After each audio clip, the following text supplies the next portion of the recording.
booqashadan uu ku tagay taliyaha guud ee ciidanka qaranka Soomaaliland Sareeye Gaas Nuux Taani xarunta ciidanka damdamiska Soomaaliland Sareeye Guuto Axmed Maxamed Xasan Sawaaxili taliyaha ciidanka damdamiska Soomaaliland ayaa taliyaha guud ee ciidanka qaranka Soomaaliland waxa uga mahadnaqay booqashadan uu ku yimid xarunta ciidanka damdamiska ee Soomaaliland xeradani waa xero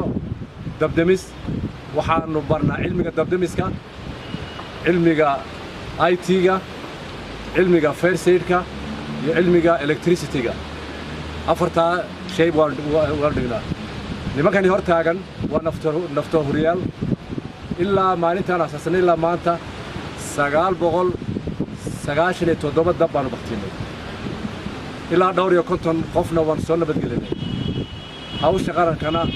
meesha looga diray meeshii looga baahdana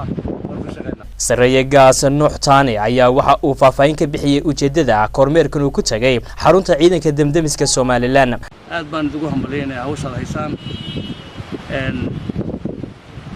qaranka oo haysan halka ay ka soo wadaan baa la doonayaa annaguna taan hayno taytiino bay la mid tahay halkaas aan soo wada doonaa insha Allah sidaas aynu dalka wax ku gaarnaa waxna ku noqon karno dalka kasabada daalim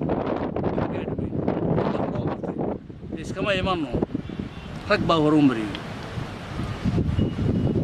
aliyaanadu xukuma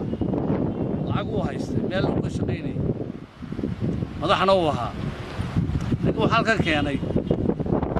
dalkaaga luqad halkiina waa idin taas ilaa sultaanka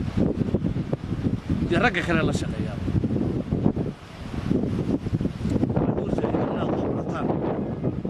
si aad ku wadiga dambeeyay dhaxal uga tagtaan